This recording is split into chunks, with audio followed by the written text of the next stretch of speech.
Tak malu jadi wanita simpanan suami artis, Denise Charyesta pamer jatah uang bulanan segini. Tak malu jadi wanita simpanan, Denise Charyesta kini sedang disorot setelah belak-belakan mengaku pernah jadi selingkuhan suami artis. Kali ini Denise Charyesta kembali membongkar kisah asmaranya di masa lalu. Selebgram cadel ini mengaku mendapatkan jatah bulanan fantastis dari mantan kekasihnya dulu. Denise Charyesta koar-koar dirinya bisa mendapat 200 jutaan per bulan saat masih bersama kekasihnya dulu. Menurut Denise, uang sebesar itu ia gunakan bukan hanya untuk keperluan pribadinya, namun juga untuk membayar para pekerjanya di toko bunga dan rumah. Ia mengungkapkan hal tersebut saat menjadi bintang tamu di kanal YouTube Dapur Bincang Online. "Gue kan cari lelaki yang bertanggung jawab secara lahir dan batin," tutur Denise Charyesta, dikutip dari kanal YouTube Dapur Bincang Online, Selasa, tanggal 11 Oktober tahun 2022.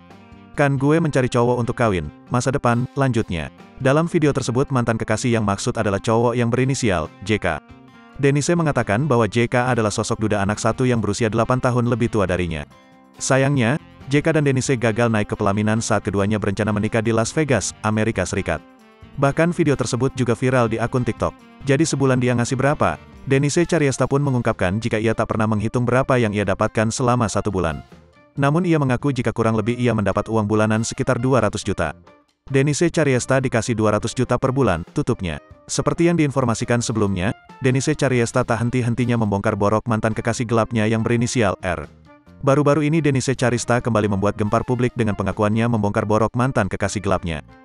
Denise Charyesta melalui story Instagram pribadinya menjawab pertanyaan warganet yang penasaran bagaimana mantan kekasih gelapnya bisa menyembunyikan hubungannya dari sang istri selama 4 tahun lamanya.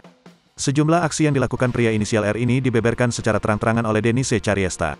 "Dia itu kalau di tempat gue beberapa kali ditelepon istrinya kalau di rumah gue cari tembok putih biar kelihatan di kantor," bongkar Denise Charyesta. "Tapi kalau di luar cari pas check-in dia cari yang dekat balkon biar kesannya gak gitu kedap suara," lanjutnya.